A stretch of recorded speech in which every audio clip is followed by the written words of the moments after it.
Hi, this is Brian Powers, and I'm an interviewer for the Veterans History Project for the Library of Congress. And today is August 29th, 2015. And today we are in Cincinnati at the Seasons Retirement Community Center, and we are speaking with Don Poynter, who served in the Army during World War II. Mr. Poynter, thank you very much for doing this interview today. My pleasure. Well, we always like to start out with these interviews by asking, where were you born? I was born in Cincinnati, and actually I'm 90 now, but I was born May the 14th, 1925. And where did you grow up in Cincinnati? I grew up in the western part of Cincinnati in Westwood, and went to high school at the Western Hills High School. And your family, did you have siblings? Yeah, I have a brother and a sister. My brother passed away many years ago. My sister is still alive. Yeah. And what did your parents do? Did your father, what did he do for his career? My father was a photographer, but he also painted Proctor. He painted Gamble, painted Crosley. Full length. He went to art school in Chicago, and he was ended up doing mostly photography because very few people could afford having a portrait painted. So he made his life doing that, and was very successful, and invented many things in the photography field. So when you were growing up, did you pick up a lot of that art and things that your father was doing? Did you learn stuff like that from your father? Well, he certainly impressed me. I always loved my father, and I must say I try to emulate him somewhat, but I did things that sometimes he thought were sort of weird. Can you elaborate on that, or we'll talk about that later? Some things you did in your career. So what high school? You went to Western Hills High School in Cincinnati? Yes. What were some of the things you were doing in high school? Were you involved in different activities? Well, I was involved in all the theater projects. They had, as you know, they had many programs in almost all schools. So I enjoyed that, and one thing that come to mind, one of my classmates reminded me a number of years ago. They had what they call woodworking and metal shop, and it was mandatory that you took one or the other. So I had taken metal shop, and all the people in the class were making ball bean hammers. And the guy said to me, "I'll never forget you. You were the only guy on the set that did something different. You were making a diving helmet." It was so much fun. And so that basically what it was. I was also on the track team. Got my letter in hurdles. Came second in 220 hurdles in the Southwest District of Ohio. And I remember a guy from Withrow beat me. But he was a tall guy with long legs, and I had to alternate my legs going over the hurdles. But it was fun, yeah. Now, one of the things you talked about before we started rolling here was about working on local Cincinnati radio.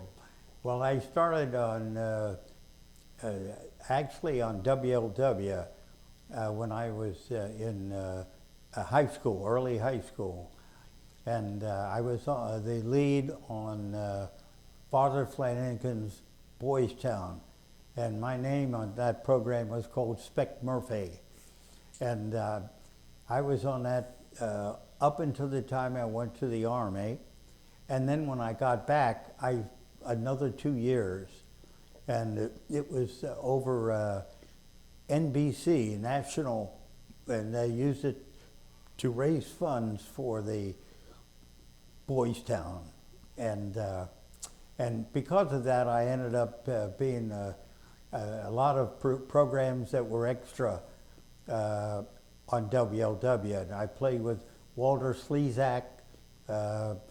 Maureen O'Hare. I even took the voice of of Mickey Mouse when Donald Duck came here. They needed someone to take, so I had to imitate Mickey Mouse. And I played many programs with Doris Day. She had a program called Lion's Roar, and she was the lead singer on that. And occasionally they'd have dramatic programs because the program lasted an hour, and they used it for fillers and so on.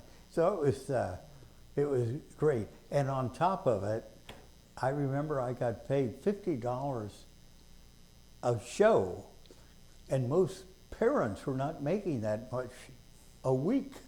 So it was incredible, yeah.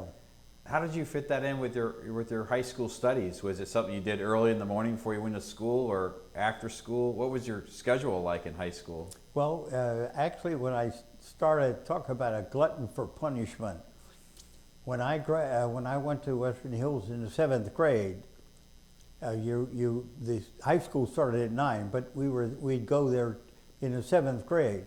I became the football manager. So after class, I would have to check all the football players in. I would then get back on my bicycle, go back to Westwood, deliver newspapers, get back on my bicycle, go back to Western Hills, and check all of them out and clean uniforms. And I did that for years, yeah. And it was fun. And in fact, one of a good friend of mine was Andy Williams, a singer. He and his brother was in my class. Andy was a year younger. And we used to do a lot of things together.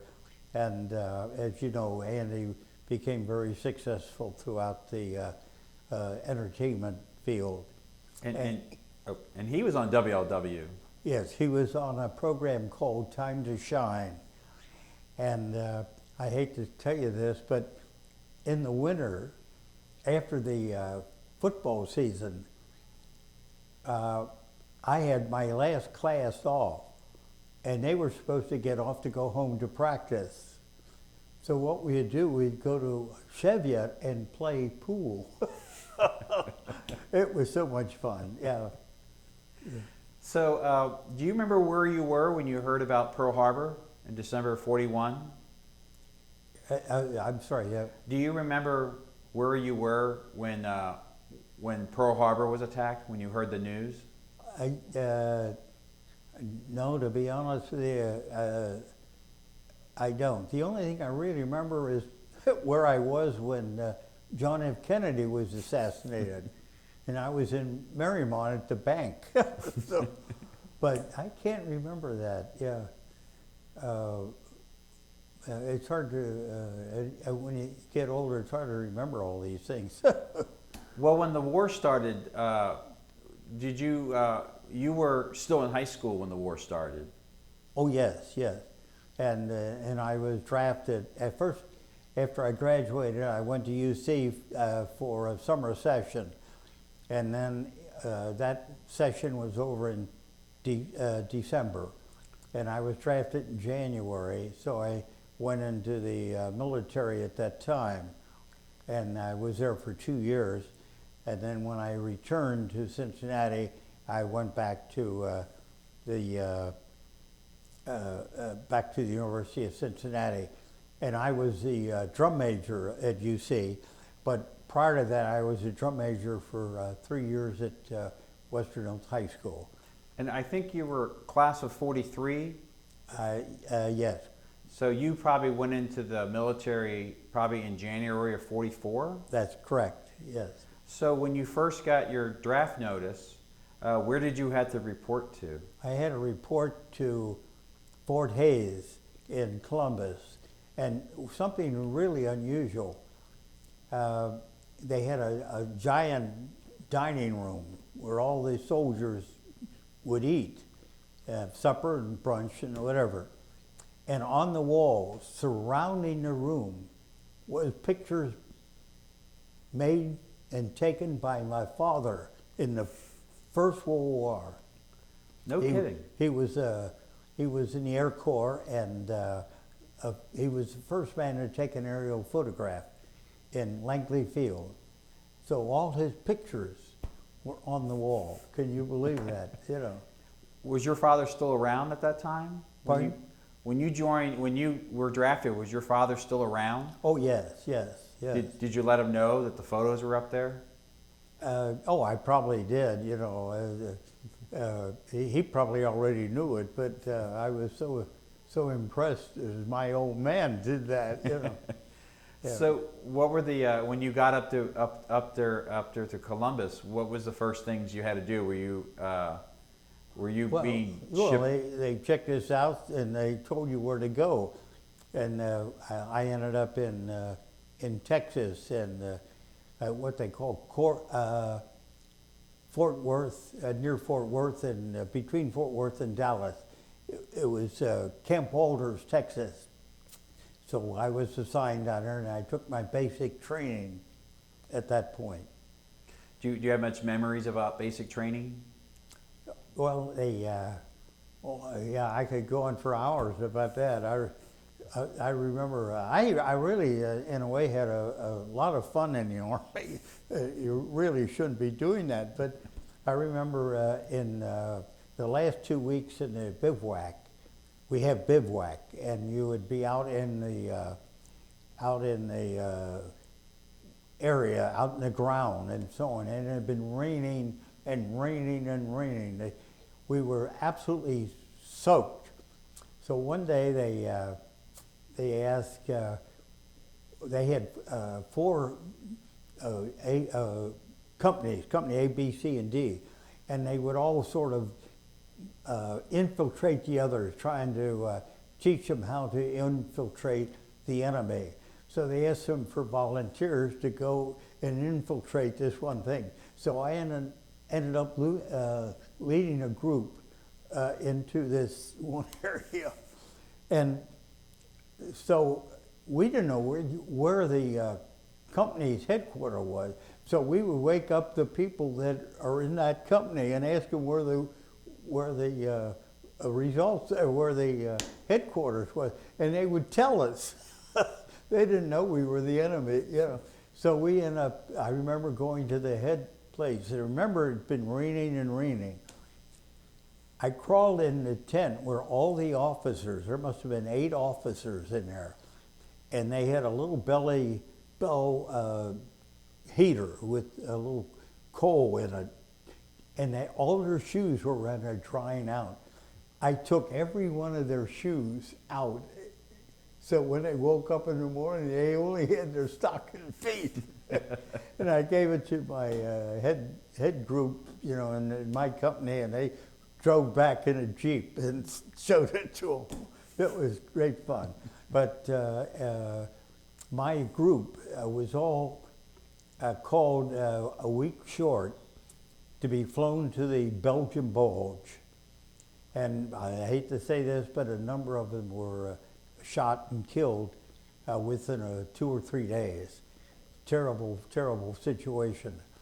But I used to give programs. I used to perform, twirl my batons. I had a ventriloquist dummy.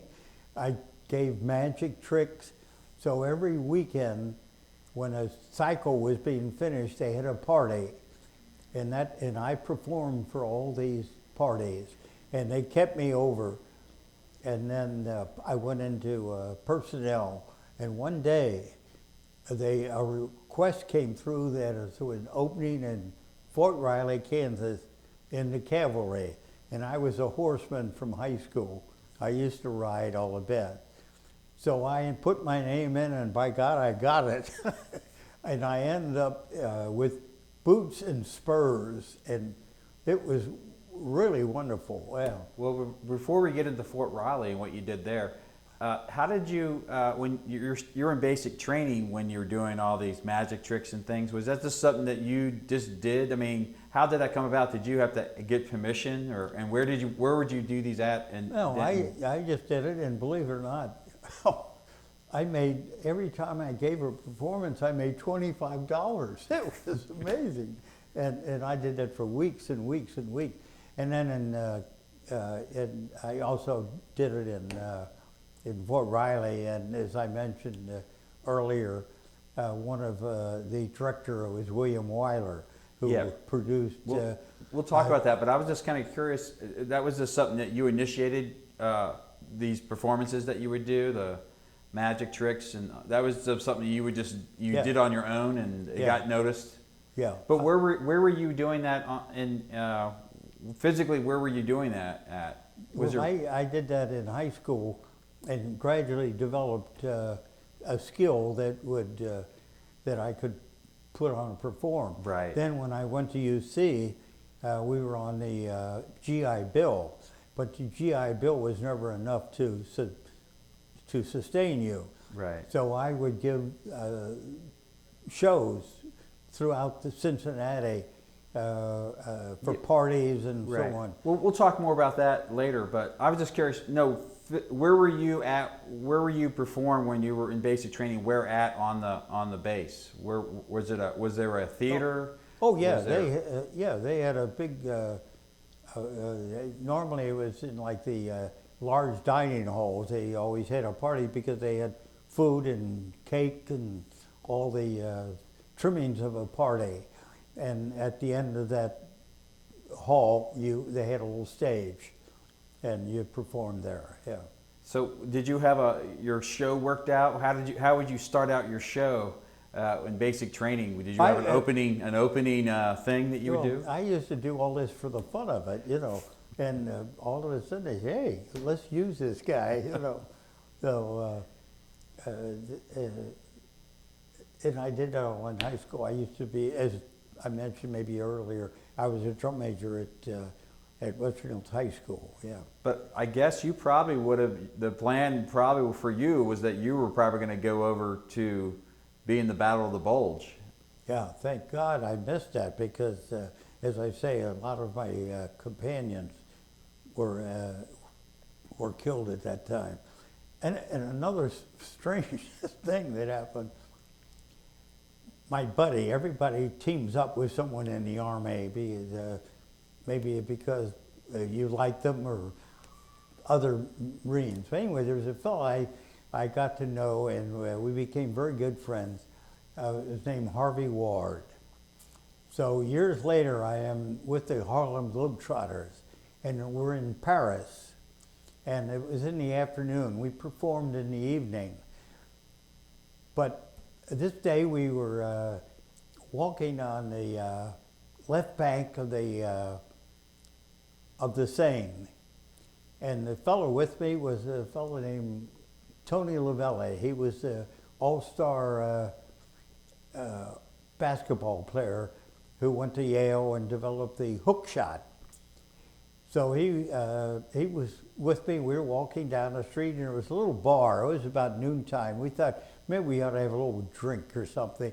So we walked down these stairs in the middle of nowhere, and sitting at the bar was Harvey Ward, the guy I last.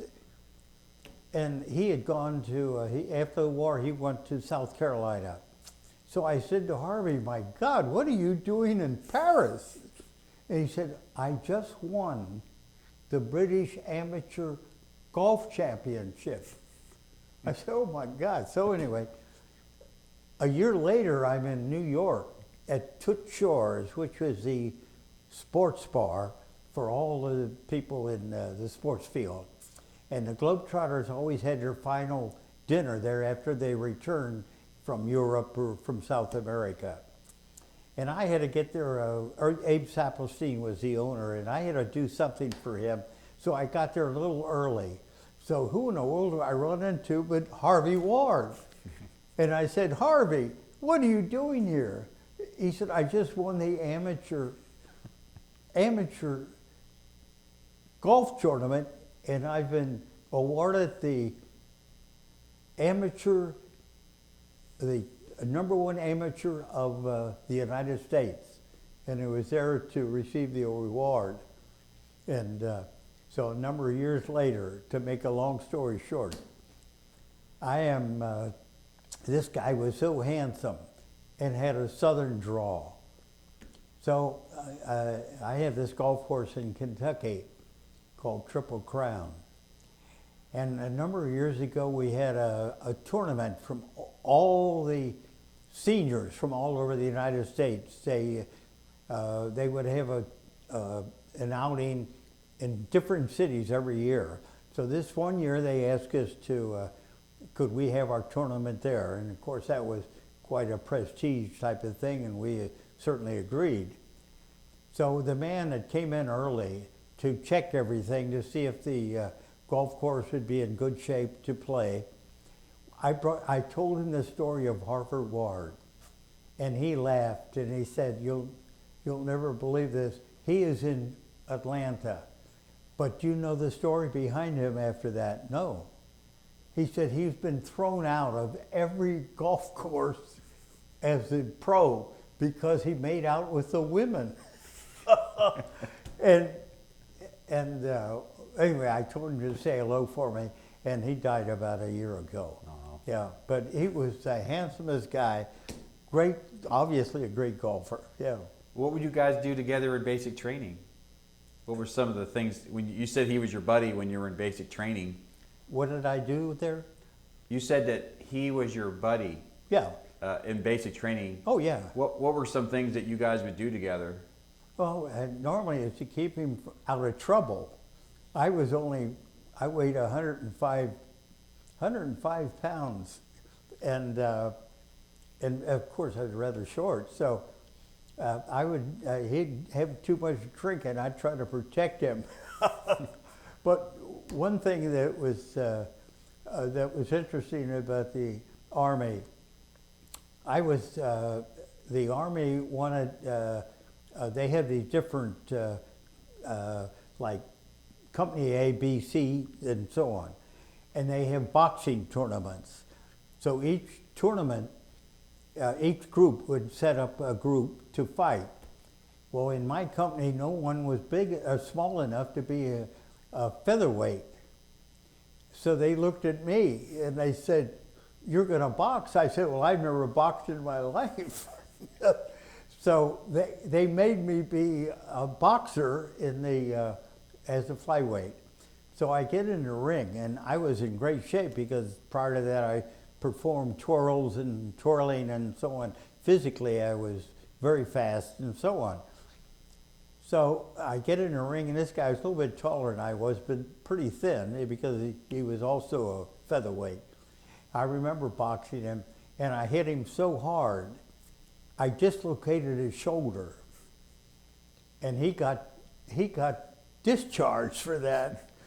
And fortunately, I broke my thumb hitting him, because if I hadn't, they would have put me into the next thing, and I'd end up in the Army probably getting killed. But it was fun, yeah.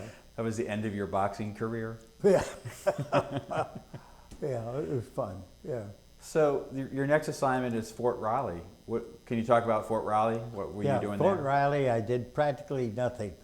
If an officer died, and they had a cemetery there, and we would troop the colors. We would have a leaderless horse that going to the cemetery and so on. And we were a dragoon outfit. All we did was perform once or twice a week on horseback, in a parade or something. And I ended up doing orientation. I would follow the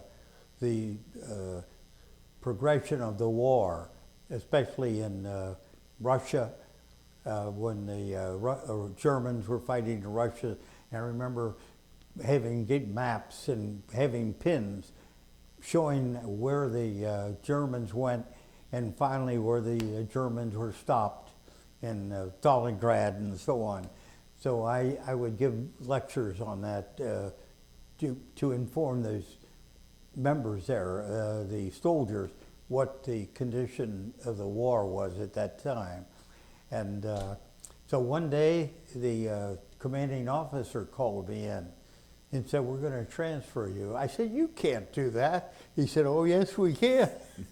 So I ended up being the drum major for the 289th AGF band on the post. Okay. And all I did was once a week, lead the band trooping the colors. Once a week, that's all I did. And we used to play sports. We used to go riding horseback, and it was the geographical center of the United States. So I couldn't have gotten any further away from a battlefield if I wanted. Well, I had a question about the cavalry. I mean, pretty much I thought the cavalry was replaced by tanks. So how many cavalry units were there, do you think? Yeah, at Fort Riley, the cavalry was no longer needed, the horses and so on. That became the mechanized cavalry, which was nothing but tanks. But they did have mules, and the mules were used to carry mortars and so forth in Italy in particular, up the mountains and in mountainous areas. They couldn't get the tanks up there. And so they had those two groups. So I was in the middle of it, but I was not involved in that, yeah. And you mentioned that you already was familiar with riding horses. Can you talk about why was that? Who was that? You mentioned that you already knew how to ride a horse. How did that come about? That was the opening that they had there was for a cavalry band. Right. And that was a horse cavalry. But it was nothing but a dragoon outfit, nothing but for show. But you mentioned that you already knew how to ride a horse.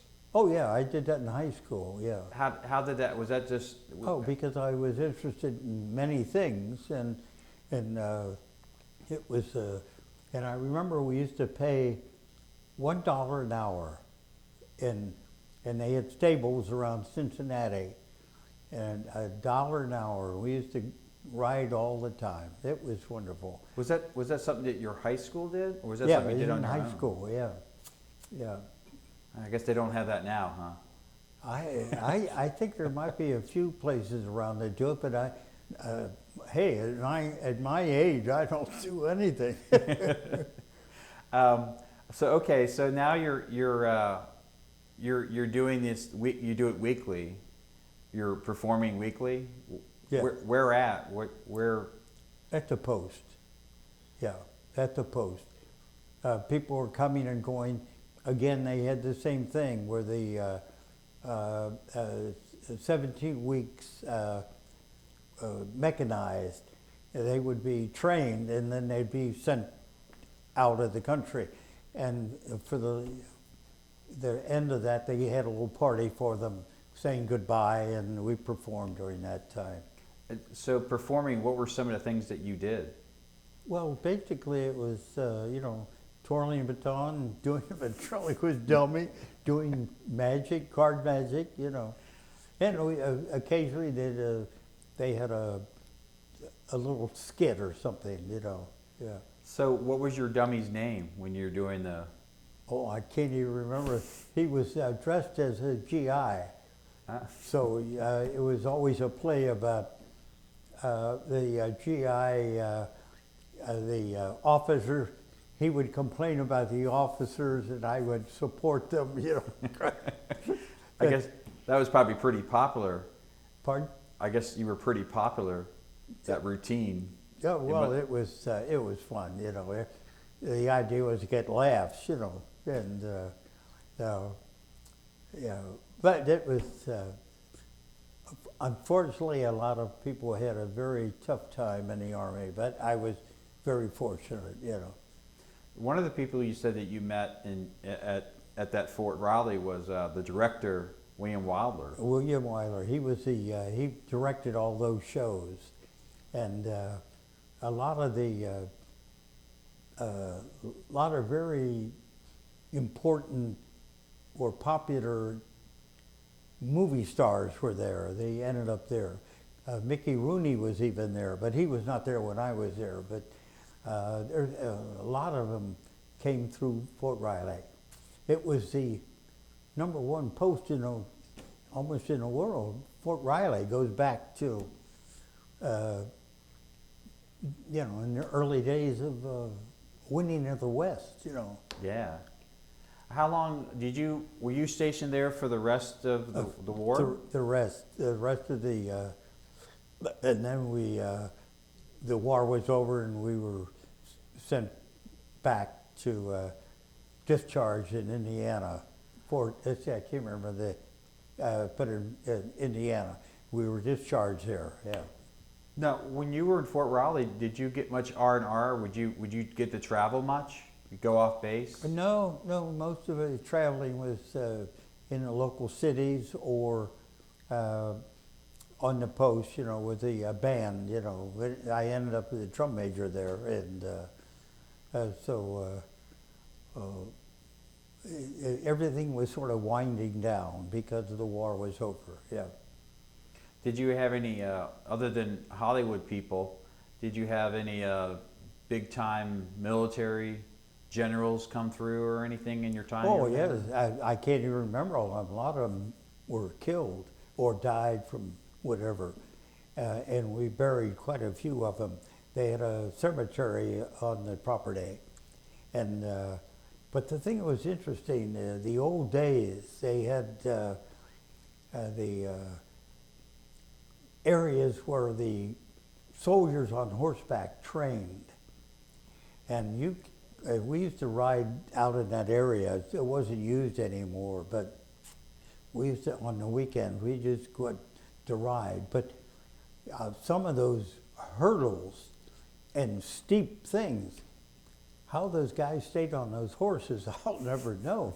But that's how the West was won.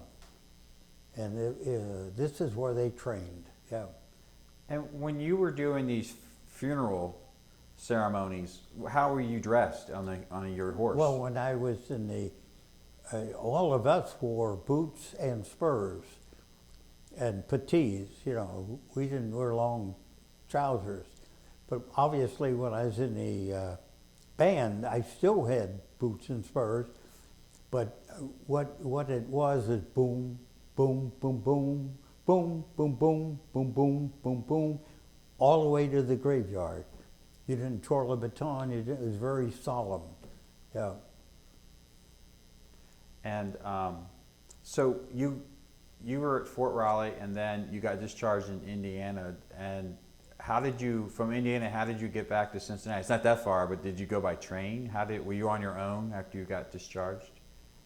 I'm sorry, I missed that. How did you arrive back in Cincinnati? Oh, by train or hitchhiking? You mean when I was discharged of it? Yeah. Yeah, well, obviously I came back to Cincinnati, where I lived, and also I had been at the university, so I re-enrolled at University of Cincinnati, and there I became the drum major. Yeah, but I'm wondering the day that you got back to Cincinnati. Do you remember that day? No, I can't. I know it was glorious. I was wondering if you had a party or anything. Yeah, no, they didn't give us a party when we were discharged. And I know we all came by train. You didn't fly, and I remember coming back on the train. There was no seats. You had to sit on your duffel bag, and you all the way. And I wasn't the only one. The train was filled with soldiers coming back. By the way, before I went to the Army at Western Hills High School, I also worked at the terminal in a haberdashery thing. So all these soldiers would be coming. This is during the war. Right. All these soldiers would be coming through the train station, which was busy, you can't believe. That was the most beautiful train station in the world, you know. Anyway, I worked there, and the soldiers would come through, and we had in the window all kind of medals and ribbons and so on. So they would come through, and they were all going home on furlough, so they all wanted to look good. So they'd come in and say, I like that medal there, and I'd like that medal, and I'd like that one. Well, you're supposed to have papers. We'd give them whatever they wanted, and they come back with strips of metal. And also they had the little ribbons of areas, like the Pacific or the Europe or whatever. Right. They'd point out the ones we want, we give it to them. We made so many soldiers happy going home, and they must have looked like generals when they got there. Yeah. Did you get many awards or anything? Do you remember getting much as far as awards from the Army? Any recognition? No. All those days were over. Yeah, I was at the end of the war. Yeah. I was wondering about your brother. I'm not sure what the age difference was, but was he drafted? Yes, he was.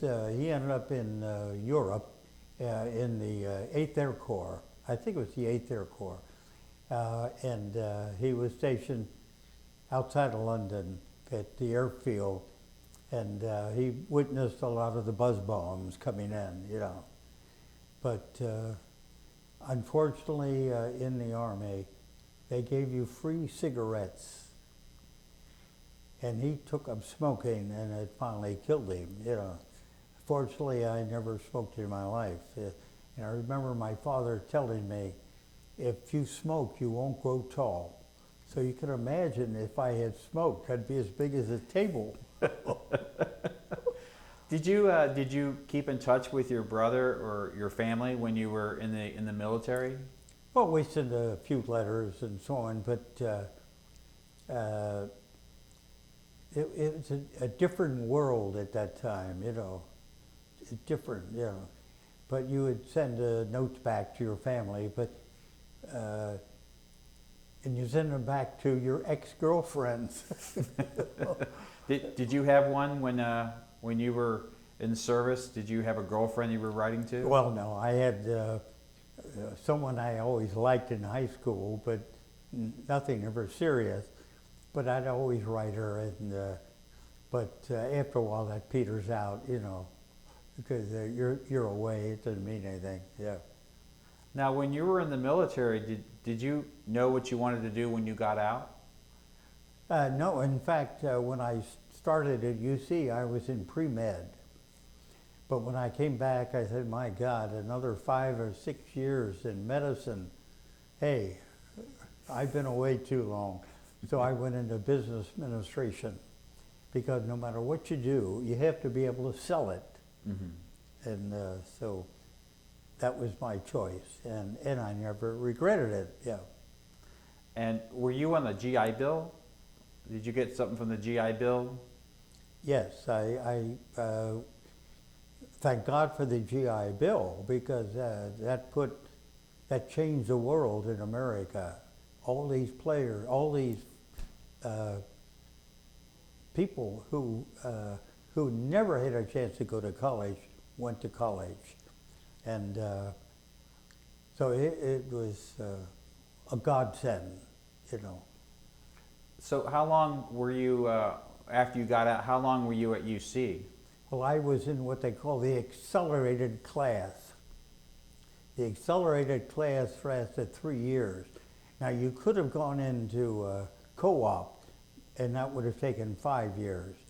But I was there for 3 years, and drum major for 3 years. And believe it or not, I was elected my class president. Wow. Yeah. And I gave the final speech.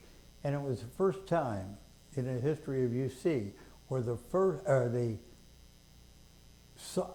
sophomore class and the senior class president graduated together. because we were in the accelerated program. So it was fun, yeah. Now, when you were at UC, I think you made it into the paper, didn't you? The newspaper? Yeah. Didn't they cover something you did at UC when you were a drum major? Yeah, Life magazine came in to shoot me.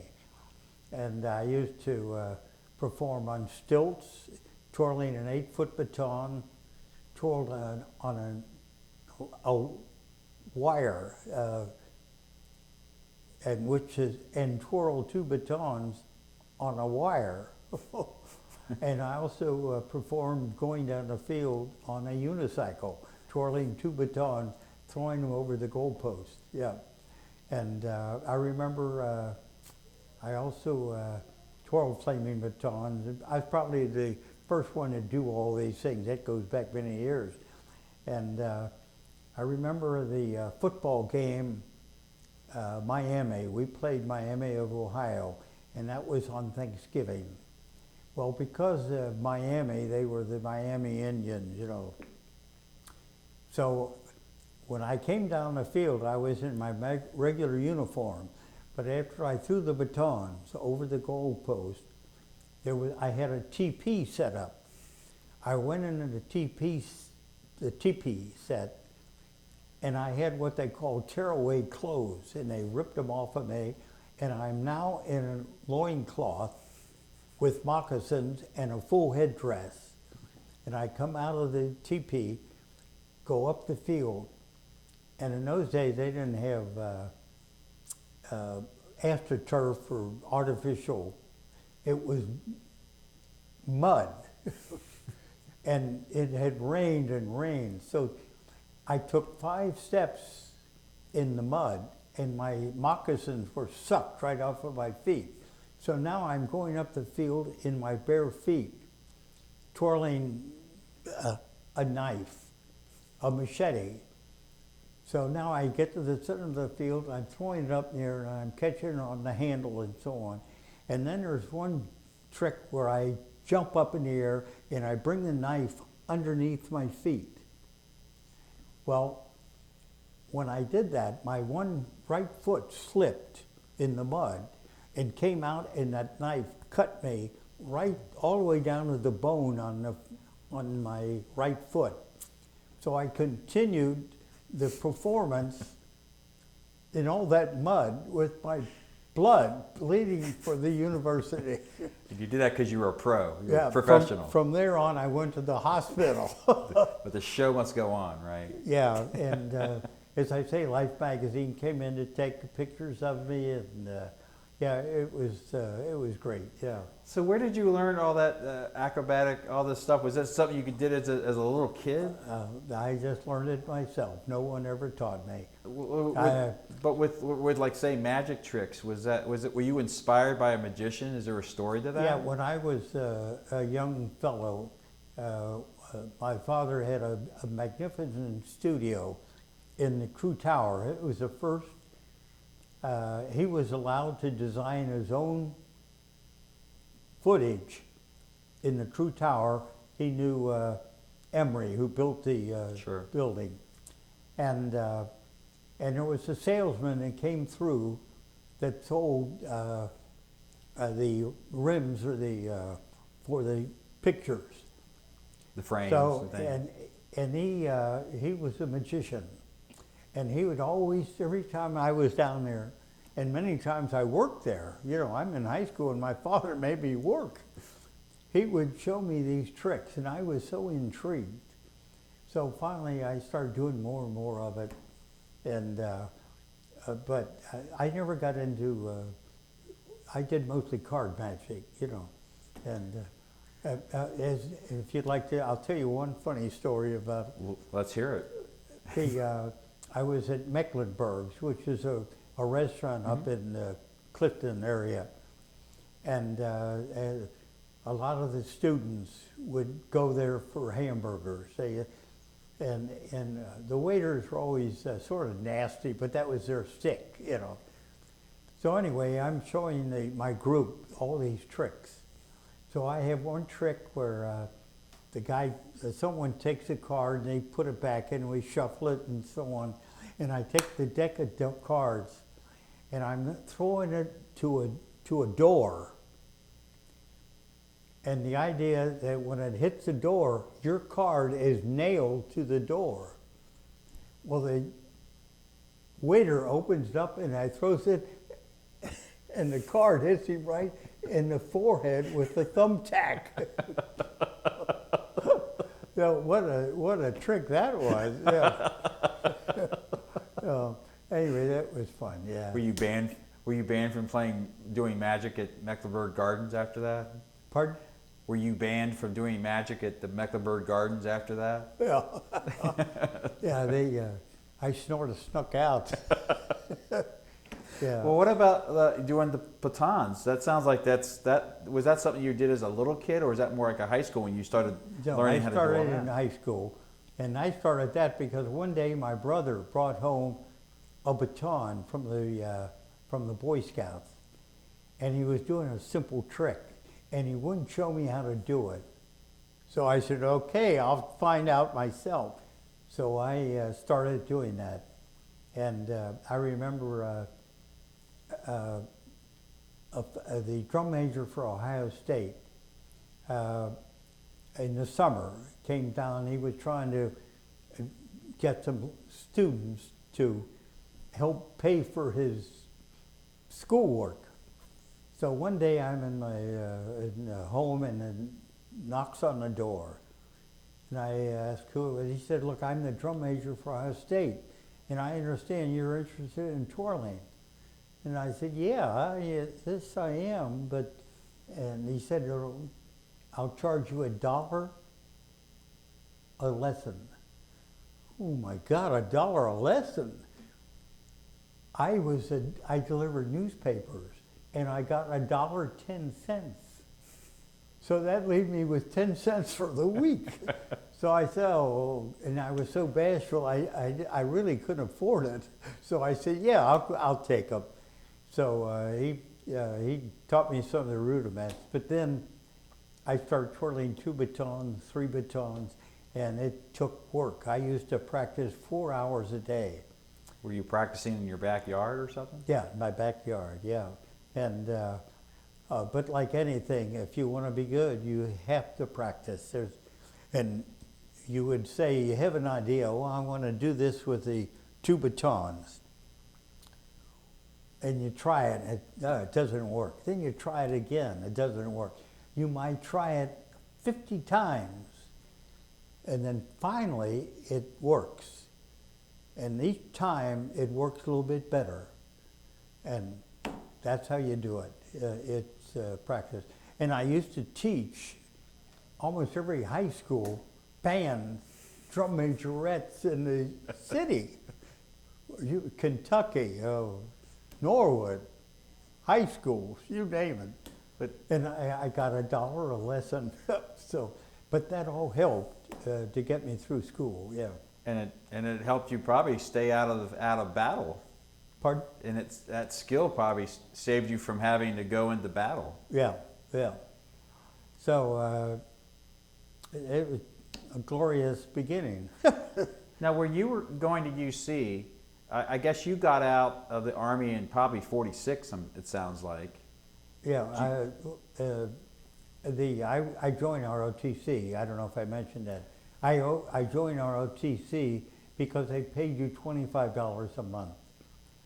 And did I cover that before? Not yet, no, but okay. I thought we talked about that. And I had an opportunity, which is a strange story. I was staying at my uncle's home at that time.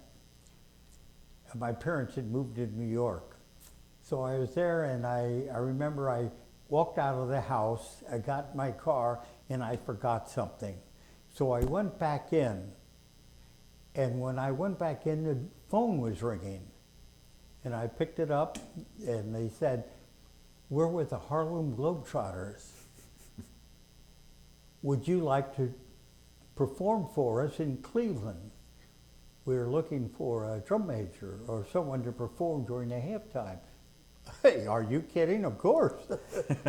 Now the question is, if I hadn't walked back in, would they have called again? I don't know.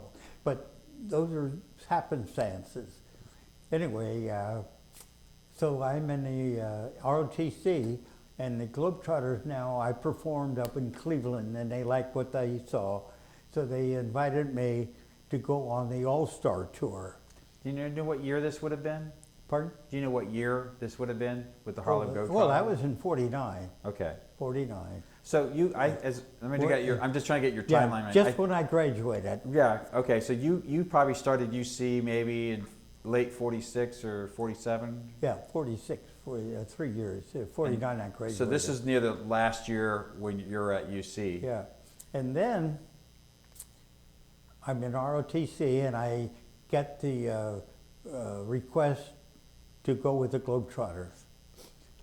So I go to my commanding officer in the military there, and I said, I have an opportunity of going to Europe with the Globetrotters. And I don't want to blow that because it's an extraordinary opportunity. So they said, and I'm supposed to go to 2 weeks bivouac to get my commission. Well, I end up saying to him, hey, I'm sorry, you're going to have to go to and take the 2 weeks. I said, well, I'm sorry, I'm not going to do it because all I'm going to do is ask you to let me do it when I return. What difference does it make? Oh, no, we can't do that. I said, okay. So they made me pay back every penny I received for 3 years, $25 a month, which was fair because I didn't fulfill my obligation. Right. But that was a hard thing to overcome. So I ended up being in the with the Globetrotters, toured all over Europe and so on. And that's probably another. Pardon? I was gonna say that was probably another lucky break for you because if you were in art, if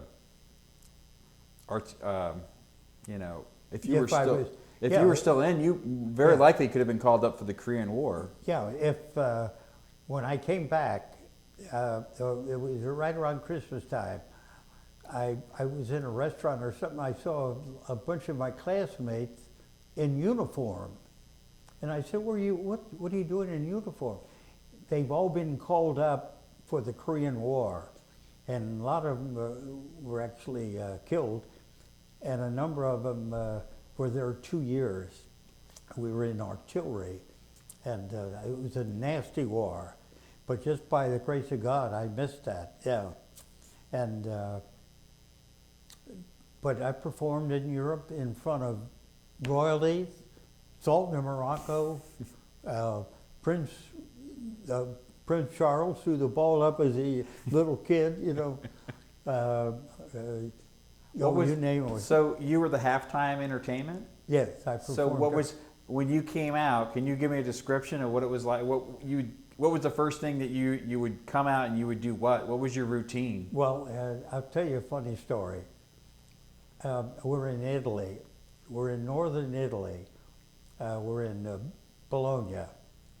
Okay. And when I always performed, I always started with Stars and Stripes Forever. It was very vigorous, very popular thing. So I'm ready, Stars and Stripes are starting, and I'm ready to run out. And everybody in the auditorium or place starts booing. Booing. I haven't even performed yet, and they're booing. And what it was, they were booing the Stars and Stripes. That area was almost 100% communistic. Wow. And we were performing.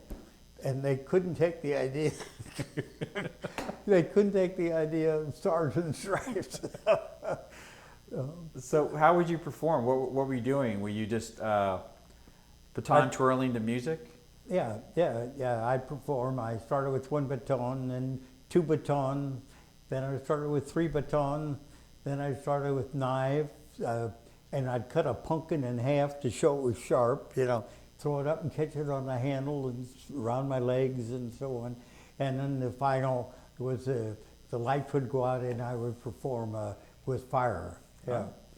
Yeah, 2 batons with fire, yeah. And how were you dressed? Did you have an outfit? Oh, I had a sort of a white shirt,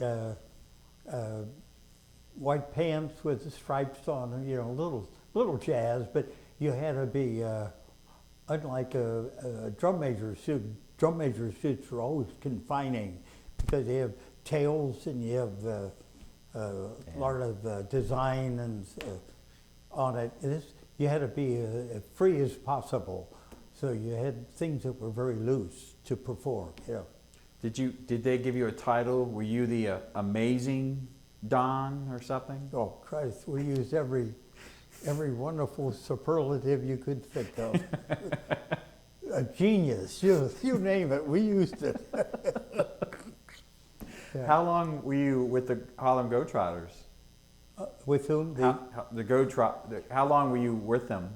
Well, I was with them about, first of all, we toured the cities during the spring break because all Americans were chosen, not all of them, but key people to play the Globetrotters. In 21 days, we played 20 games, and I performed for that. So they had the All-Stars playing the Globetrotters. So I was with them on that for 3 years. And then I was through Europe, and then I went through South America, and then went through North Africa, Central America, part Asia.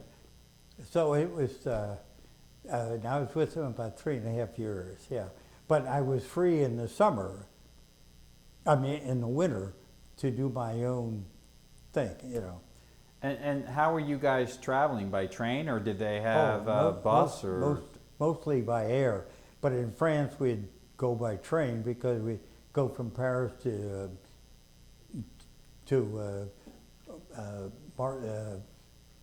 a town near there, you know. So it wasn't so far. But we would fly many places. And I remember flying out of, we were in the Berlin blockade. We took a sealed train from Italy up into Berlin. And on the train were Russian soldiers. All the blinds had to be kept down. You could not look out the window. And so we get to Berlin, and now we're on the U.S. side, you know, it was divided. And I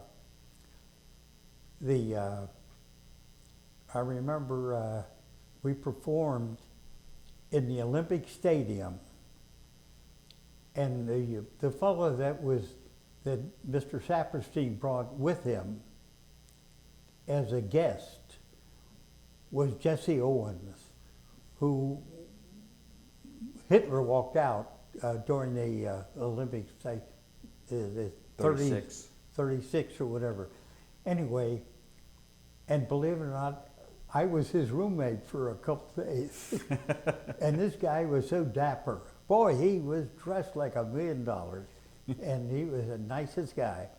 Anyway, at the game, he ran around the track. Just trotted around the track like he did at the Olympics. And all the crowd, Germans, stood and applauded. It was wonderful. Yeah. It was a great time. And, we're flying. Why that brought that up. So the Air Corps was flying goods, food into Germany, but they had nothing to ship out.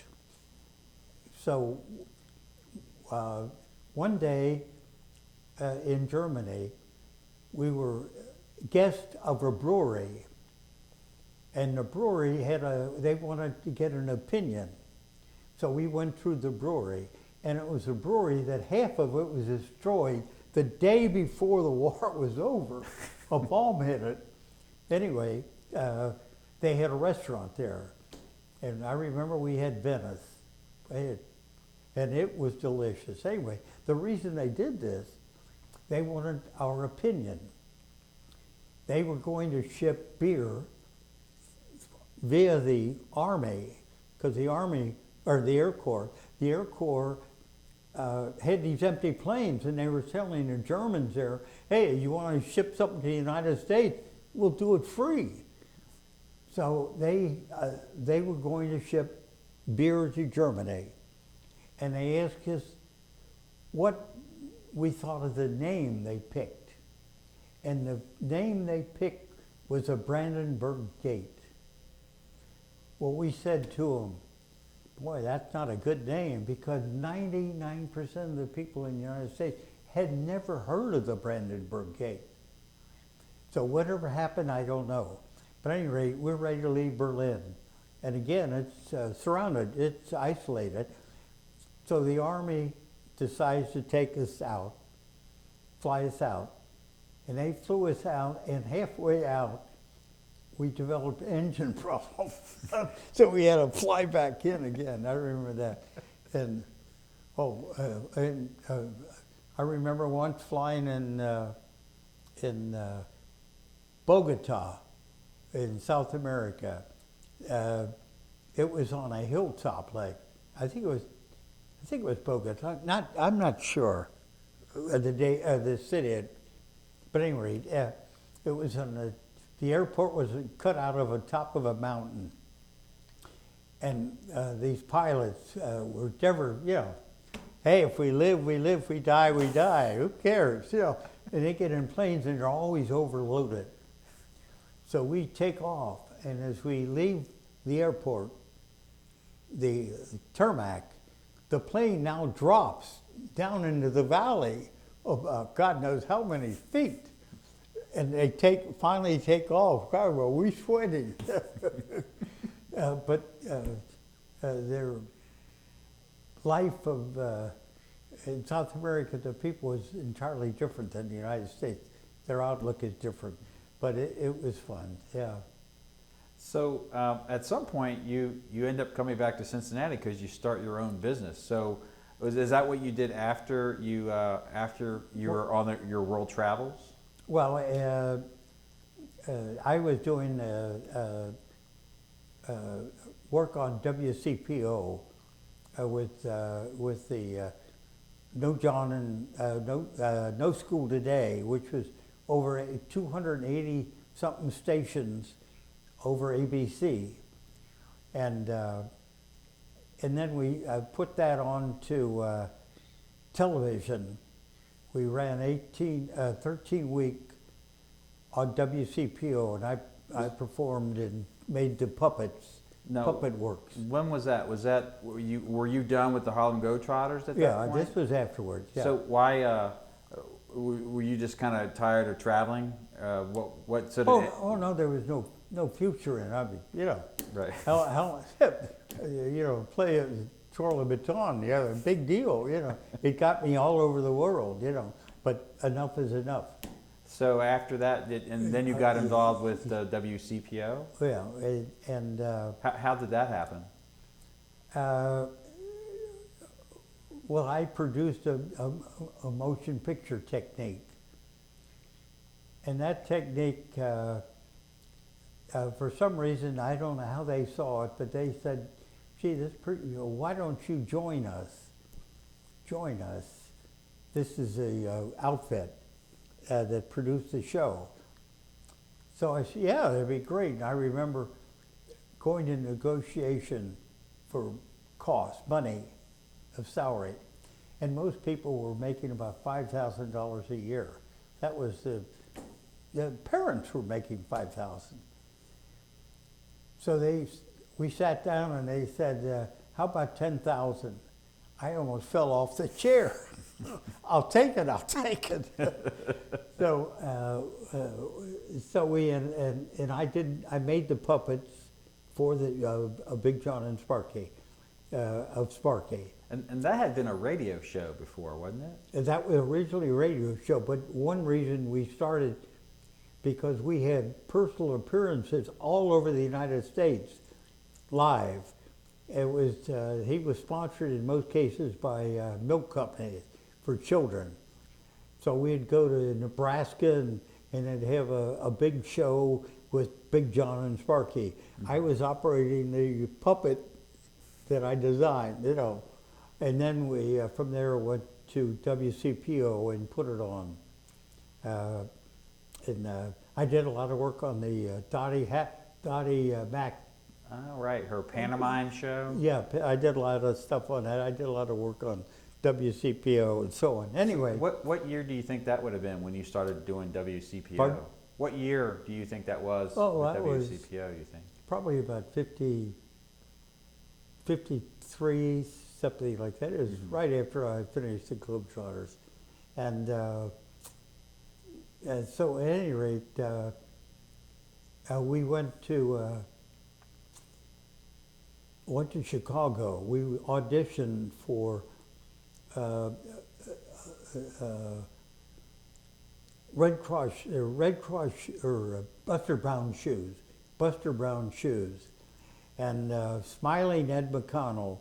They had him as a character in a show for many years. Well, they decided, gee, we should have something different. So we went and tried out, and they thought it was great. But one problem we had is that John Arthur, the Big John of the show, had a cocked eye. And the sponsor said, well, we can't come in on close-ups holding our products and so on, so we've got to do something. And so we said, well, we have a perfect solution. And at that time, I don't know if you remember, they had a shirt manufacturer. I think it was Hathaway. And the Hathaway man had a patch on his eye. And they said, hey, that's what we're going to do. We're going to put a patch over his eye, and we will have no trouble. He refused to do it. He refused to do it, Big John. He said, no, I won't do it. And because of that, we lost out on this major network in Chicago. But as I mentioned previously, as it worked out, it would have not been a good move for me because I would have been diverted for what I ended up doing. Yeah. Yeah, what you're famous for, your inventions, which we're going to talk to in just a second. But I'm curious if at some point you met a woman because you got married. I was wondering, have you met her yet at this point?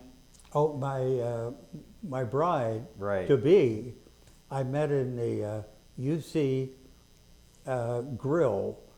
She was playing bridge, and I was in my uniform I was a beta fraternity fellow before I went in the Army. So I came back, and I am now in boots and spurs, and I look like George at Patton. And I walk into that room, and I see this gal sitting there playing cards. And she's a pretty nice looking girl. And it was a girl named Mona Castellini, one of the Castellini family. And by the way, her first cousin owns the Reds. Right. So at any rate, and then we got married in '52. She was a president of the Women's Senate, and I was a president of my class. So it was pretty neat, you know. So you ended up not moving to Chicago. That fell through. So what did you do after that? After that didn't happen, what did you do next? I missed that. I'm sorry. Well, you were talking about how you didn't get the picked up in Chicago, the show. So what happens after that? Well, obviously that was over with, and And then I started working with Sive Advertising, and they handled the Kenner toy account. So I did a lot of the film commercials for Kenner. In fact, the first film commercial I did was the Easy Bake Oven. And the first Easy Bake Oven girl in the commercial was my daughter, Molly. Yeah, she was the cheapest one I could get. And so we shot all kind of things. And I designed one thing for Kenner, but they wanted me to work with them because I made all these crazy things, you know. And but I didn't want to do it because I wanted to be independent. Yeah. Well, how did that happen that you're working with WCPO and well, one day oh, go ahead. And then I would say after that, how did you get involved in doing your inventions? Okay, here I'm in the advertising business. Okay, I'm driving down the street. And I'm saying to myself, and many people do this. Gee, wouldn't it be a good idea if? So I'm saying, hey, what happens if I have toothpaste and we put whiskey in it, bourbon whiskey? That's a cute idea, yeah. So I go down to the agency and I talk to the head guy there, and everybody thinks it's a great idea. So then I say, gee, I think I ought to do this. So I ask him, would you like to invest? No way. So I went to the bank and borrowed $10,000. And the only reason I got it is the fellow I was dealing with at the bank had just started there, and he was a fraternity brother. He was at Central Trust. His father was the head of the Central Trust Bank at that branch. So I borrowed $10,000, and I start buying tubes and so on. But the guy that lent me the money, his father, who was a very staid fellow, you know, like most bankers, said, what does this Poynter want with $10,000? Oh, he wants to make whiskey-flavored toothpaste. What? 50 tables? Are you kidding? And you gave him that money? Well, as it turned out, I took it to New York. And when I tell you, we sold toothpaste at that time, was selling about 25 cents a tube. I charged $1.50. And sales were so staggering, we were running out of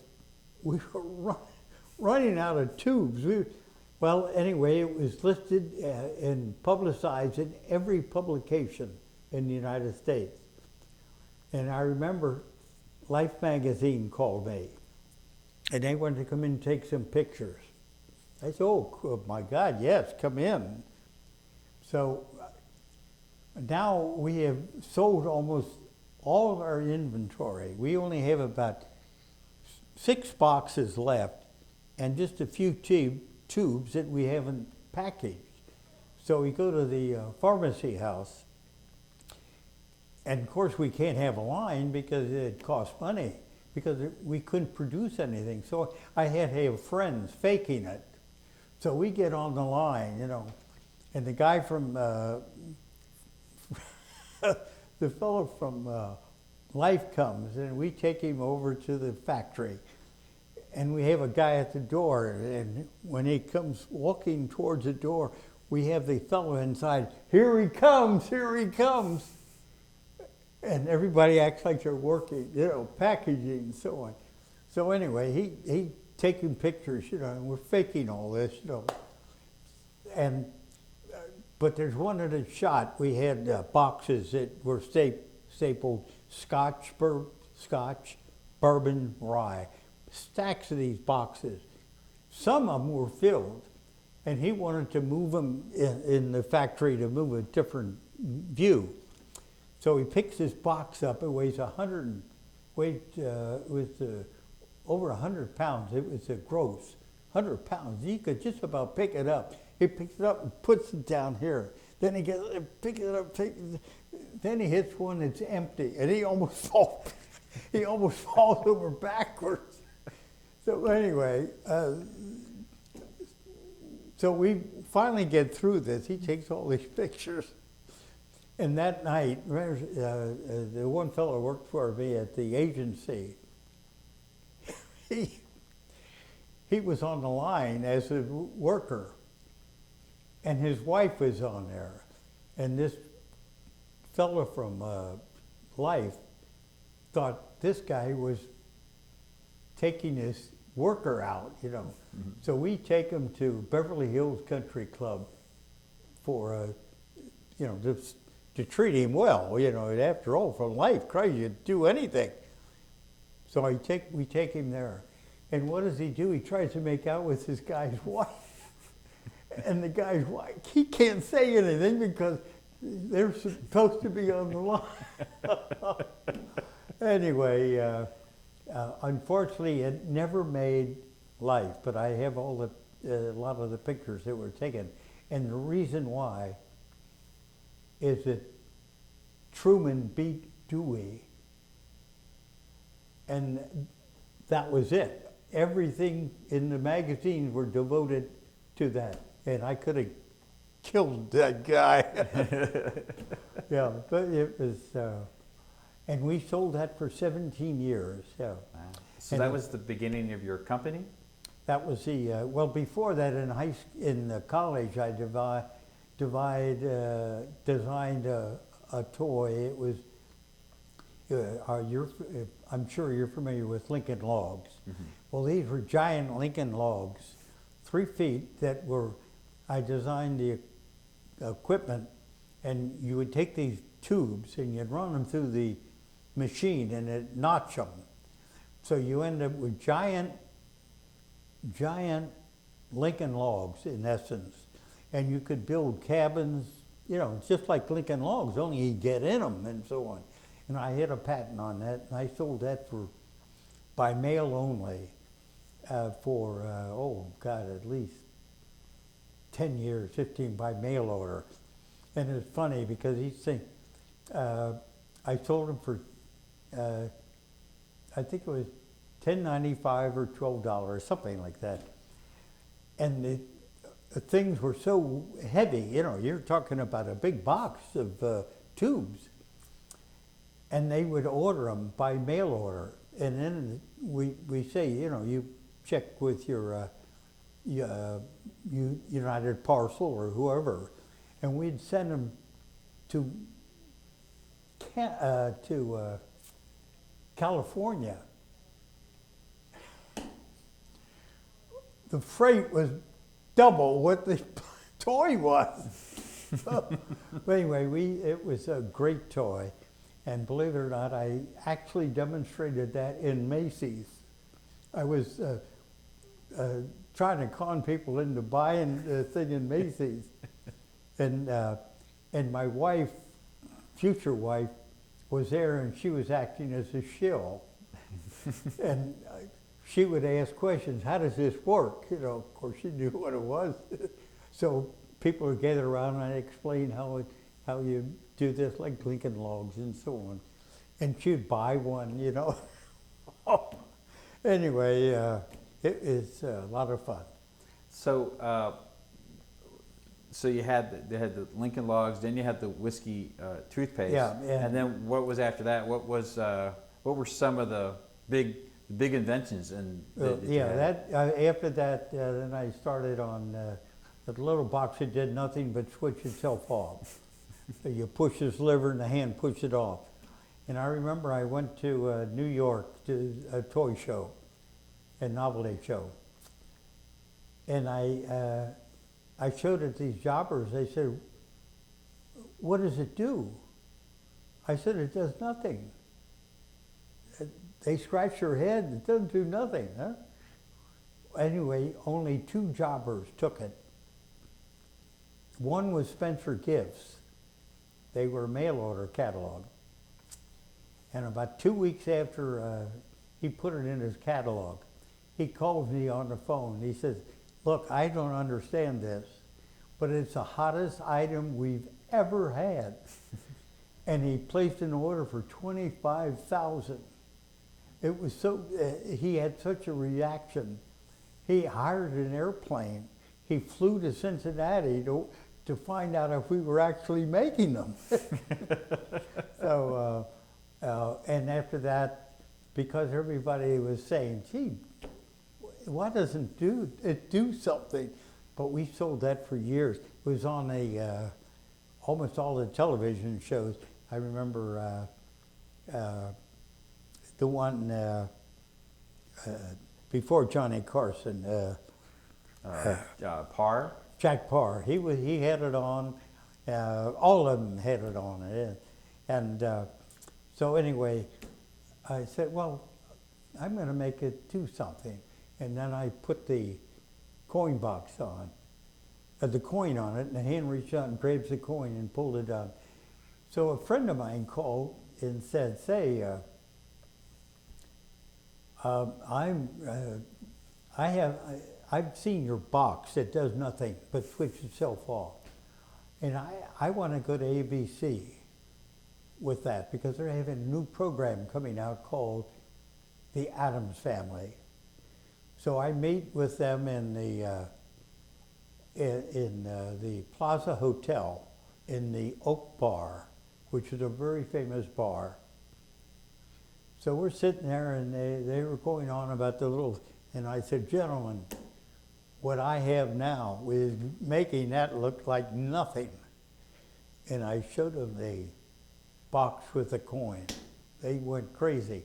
So we tied it up with ABC in the program, and we called it The Thing.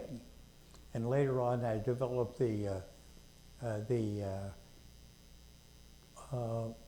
Uncle Fester's light bulb. So you stick it in the light with so on. So these appeared on the actual show, The Addams Family. Yeah. The products just showed up on the TV. Well, they had The Thing as part of the program. Mm-hmm. That was always on the program. It was fantastic tie-in, you know. And I remember this guy said, talking about me, because he was getting a 5% royalty on it. So he said, I hadn't heard from Poynter for months and months. And one day I I get a letter from him. I open it, and there's a check for $75,000. But we sold over 14 million of those. Wow. Yeah, I think it's still being sold. We're no longer. It's been copied so many times now. Now, with those boxes that you had, I know they're patented. Did you come up with the design? I mean, what was your background as far as mechanical these inventions you would do? I did all this when I was a kid. I used to make all my own toys. I made tanks that I could operate, you know, and long before anybody ever did that. And so one day I said, gee, maybe I ought to try to do this and use it as a business. So I did, and it worked out. So then I kept developing keep thinking of new ideas and so you were talking about the Uncle Fester light bulb. What did that do? Oh, that did very well. Well, what would it do? Can you describe what the light bulb did? Well, years ago they had a light bulb that you literally could touch, and it would light. But but it burnt out after a very short period of time. They used it in magic. I said, man, hey, they're missing a bet. I took the light bulb, had to blow mold it, and the section that you screw on, you could screw it off and you put a battery in it. You screw it on, but all you had to do is touch it to your skin or head, and it'd light. But it never wore out because you just put a new battery in. So, and man, that was successful. That was tremendous. Was that actually used on the show? Would the character Uncle Fester use it on the show?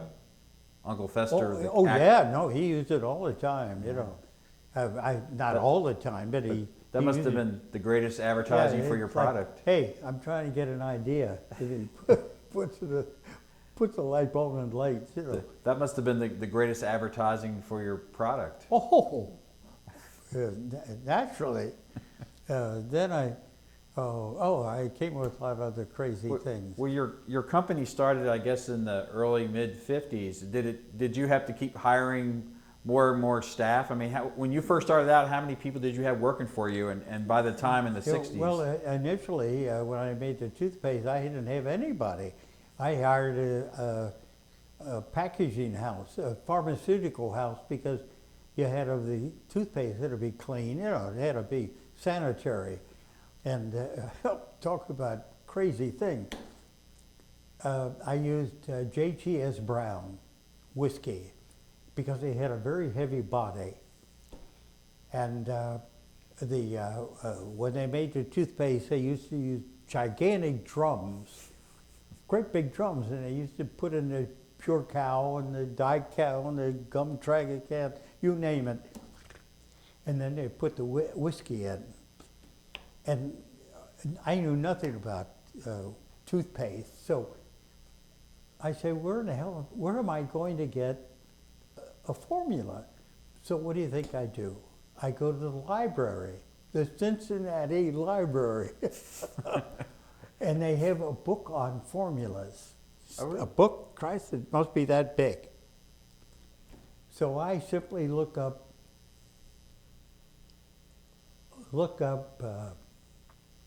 formulas for toothpaste, and there was two formulas in there, and one had so much water. Hey, why don't I substitute the whiskey for the water? So I made up and it worked perfect. The reason toothpaste has to be held in suspension, otherwise it'll sink, and go to the bottom, and you have nothing but liquid. So I take it to the pharmacy, and to the pharmacy house, and they decide to make it for me. And the workmen are now pouring whiskey and I had to buy it from the Ohio State Liquor Department. I couldn't buy it from the distillers. It was ridiculous. So we'd get to pay all the taxes and everything and pour these bottles in there. And the guys working the thing would get dizzy. They'd almost pass out from this alcohol fumes. So anyway, it worked out very well. And we were sold that for 17 years. Well, how big did your company get? How many employees did you have working for you? Well, then as it grew, most of our items we did in in Asia, in Japan. We did as much as we could here on assembly. We'd bring in parts and we'd so on. So it depended on the line that we had. We had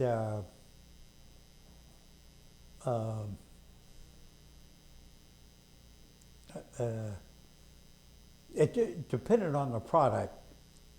We'd bring people in, and in one case we used to bring a lot of people in from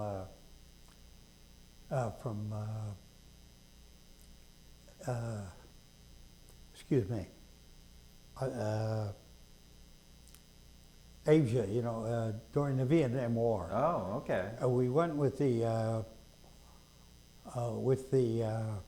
Like Catholic Charities, and they would sponsor a lot of immigrants, and we would bring these people in on our production lines. Where were your offices at? Were they the same place that you manufactured They stuff? were down in Eastgate. Was that not Eastgate, down in the West End, Queensgate? Not Eastgate, West End. Right, the West End, Queensgate area? Well, it was...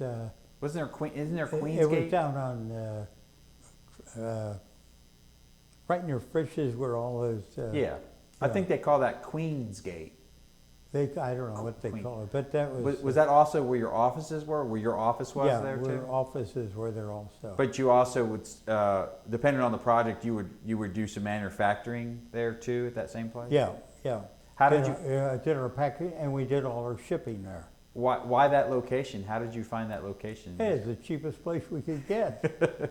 Yeah. I wasn't sure if there was a reason that part of town that you were based in. Was it? Well, it was convenient, you know, and it was convenient to I-75, I-71 for shipping, and we did have a good price on the building, you know.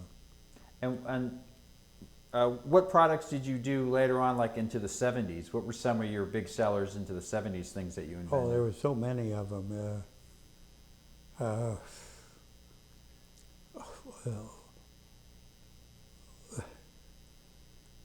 Well, I went to Playboy magazine. A fellow named Gucci was the president. And I had this idea of lollipops where you lick and strip them.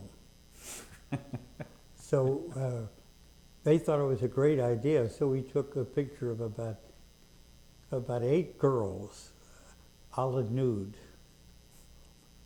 And so I picked out 6 of those, and we had pictures made, and then we printed clothing on them, edible ink, and then we put candy over it. And on a little unit, it was lollipops, which you eat and lick and strip. And when I tell you sales were so staggering, you can't believe it. It was wonderful. And so we did that there, you know. And another one that comes to mind because of that is you did something with James Mansfield. Well, yeah, then the Gene Mansfield thing came up, and but they have a hot water bottle by, just a hot water bottle is one thing, but what you learn in business is you got to have punch. Say, why not get Jane Mansfield? Well, I went to Jane Mansfield, and she was with, I'm trying to remember the movie. She was either with MGM or some major, and they did not want her to do that because they wanted to upgrade her position. They wanted more of a dramatic actress. So she said, "No, I'm not gonna be a dramatic actress." She took it opposed to them, and I went to Hollywood and I sculptured her figure. I spent a week with her. I could have done it in 2 days, but why rush that? So I ended up doing it and making. We initially made that in the United States, up in Ohio. Rotation molding was, so it was when you put hot water in, it gets soft and warm, you know. And we sold those to hospitals. You can't believe all these guys in bed, you know, with illnesses and so on.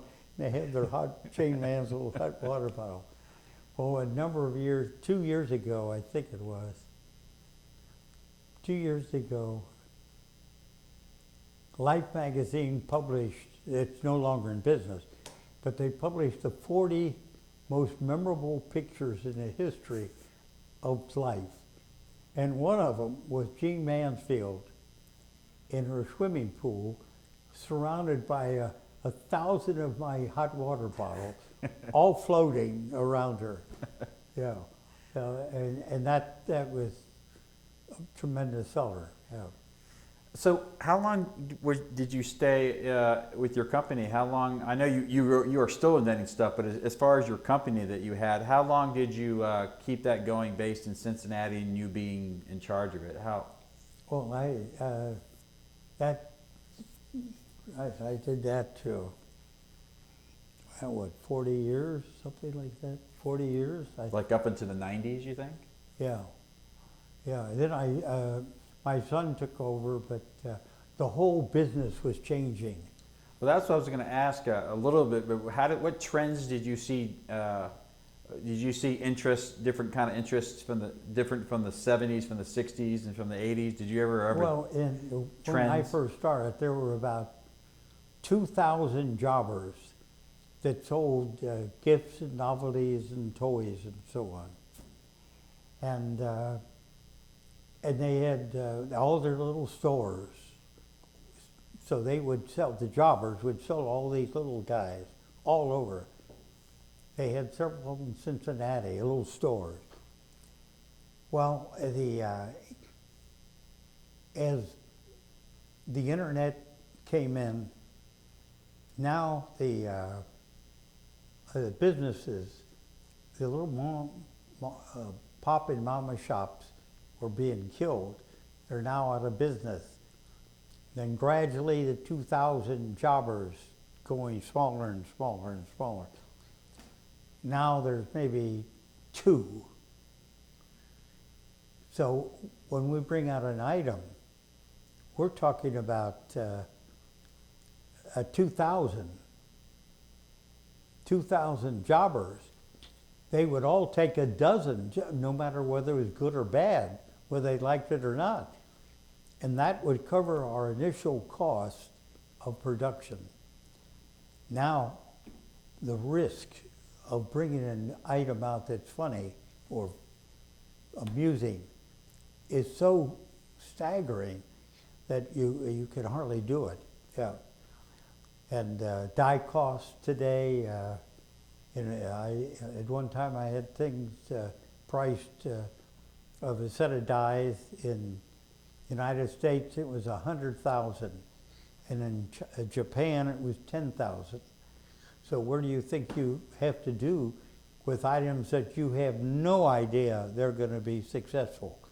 You hope they are, but you're not sure. So when did you decide to retire from like being in the business, like running the business? Well, I was involved in golf too. I developed with another fellow automatic teeing device where you would tee a ball up, you'd hit it, and the tee would go down in the ground and pull it back up again. And we put them in the Golden Tee here in Cincinnati and the Cincinnati Playfield in New York, California. But we were making more money than the driving range operator. So they said either sell them or take them out. So we had to sell them, but there's just so many driving ranges in the United States, so it wasn't worth doing, so we just got out of it. And because of that, I ended up being involved in the construction of 5 golf courses. And I have one, the one prior to the one I have now was in Florence. It was called a World of Sports. And I sold that to the city of Florence, and that's still in operation. And down the road, I built Triple Crown. Yeah. So you mentioned your kids. You had them in commercials you did. What did how many kids did you have, and did any of them go into the toy business? Or I had 2 girls and 2 boys. The one girl was the first girl hired by the Masonette. She graduated from the culinary school in New York. We'd also send her to Paris to study at the Laverette. Is she the? And then what's her name? Her name is Molly Mondrell. She's married. And believe it or not, she married the son of the guy that I spoke of before that was a drum major for Ohio State. Talk about a small world. Anyway, and the other daughter is the mayor of Lebanon. And my one son in New York is in animation. And he was up for an Academy Award with his group, with The Predator, with... Arnold Schwarzenegger movie? Yes. And they were up for an Academy Award for that. But he did the Aliens in the Trees. Mm-hmm. And he also was involved with Little Shop of Horrors, the movie. And he did the destruction of the plant, you know. And by the way, I also made, in New York, I went to off Broadway. It was Little Shop of Horrors. That was off Broadway production. I went there and took pictures of the plant, and then made a deal with them, and made a miniature plant that when you put a coin in it, the plant ate the coin. It was just, and God, we sold thousands of those. And was that before the movie came out? Or Oh, was no. That was after the movie. This was after the movie. No, we came out, it was almost simultaneous.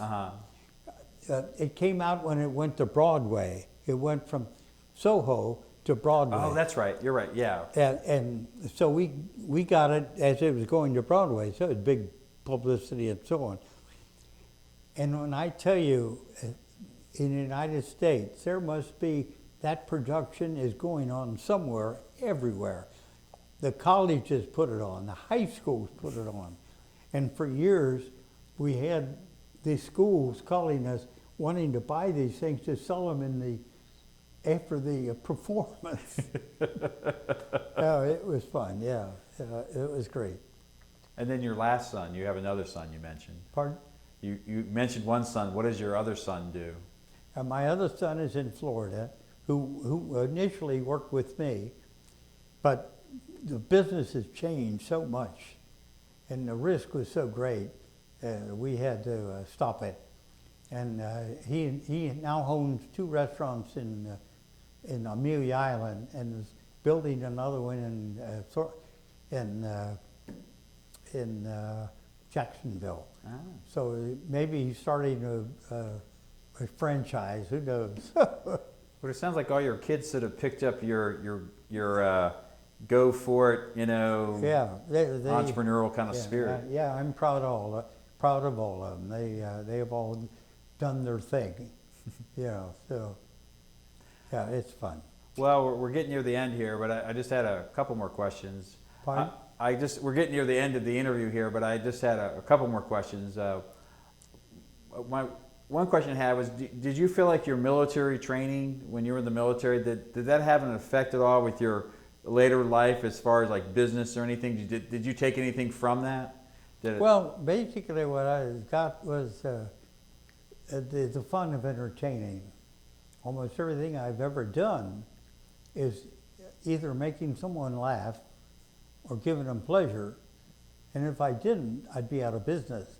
All my products were based solely on making people enjoy what they're buying. Without that, you're dead, And as I mentioned before, I developed a film technique. And Disney, the head man of Disney saw it, named Cart Walker, and he flew me to Disney in California to show his technicians. And none of the technicians could ever figure out how he did it. But it wasn't something that was Disney. Disney is Disney. This was something else. And we made a film that we hope to replace Short Subjects. In the movie business, originally you had a film, and you then had what they call short subjects. Mm-hmm. Well, the short subjects now could only generate $10,000. So Disney couldn't make them. They were costing $25,000 at that time. So they couldn't effectively make it. So the end result is we could make them for $10,000. But we showed it to MGM, and they were ready to go ahead, but they found out that they had already made a deal with King Features to make Popeye and Betty Boop, and so that killed that. So again, that was just another episode in my life. One last question. It's more of just a big general kind of question, but it seemed like a lot of guys, when they got out of the military that you were part of, a lot of people sort of started their own businesses. It seemed like a lot of stuff was coming out right after World War II. I mean, am I wrong to think that? But it seemed like there were a lot of people were affected by World War II that they wanted to do something different with their lives. I'll give you an example. I lived at the Beta House fraternity at UC. My two roommates, one was eventually the sheriff of Cincinnati, Stokes. Mm-hmm.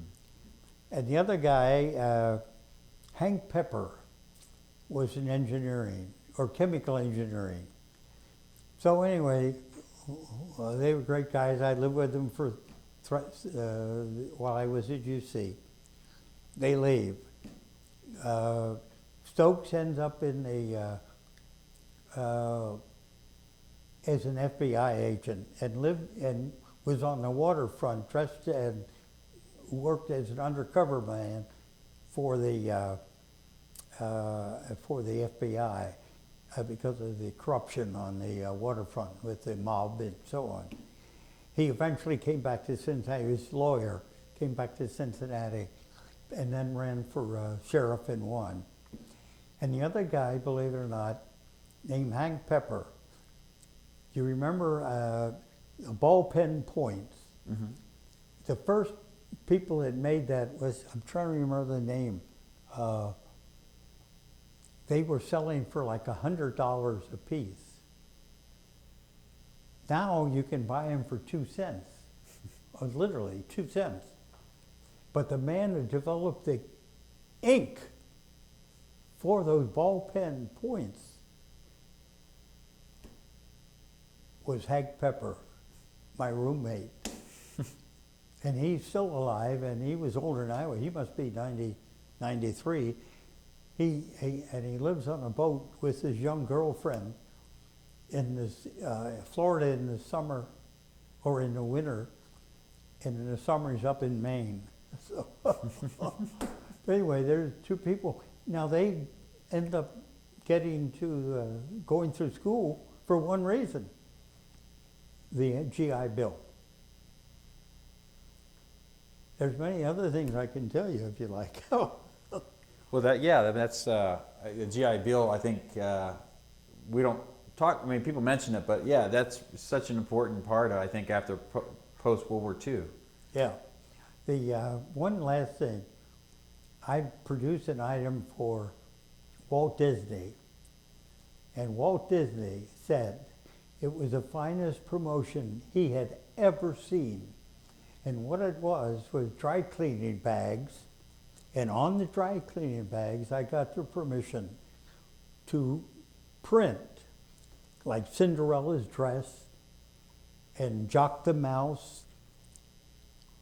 So the children, when they got their parents' dry cleaning back, they cut out the top, put it over, cut out the arms, and they had costumes. And on the bottom, it said, Cinderella, coming to your local theater on such and such. We sold millions of those. And every film that he brought out, we brought out a new set of characters, full color on white paper. Yeah. That's amazing. But then what killed that, they started bringing out vinyl plastic covers. And we couldn't use it because of the fear of suffocation. So you couldn't, yeah. So that's it. That's part of my life. I'm sure a few other. Man, you got a million stories, but I'm running out of tape here. Yeah. Well, thank you very much, Mr. Poynter, for doing this. It's fantastic. I told you I did produce a show on the West Coast starring Basil Rathbone. Right. That's not in there either. Well, thank you very much for doing this. I'm exhausted. I'm almost The reason I was slowing down, I felt almost faint. Yeah. All right. Well, thank you very much.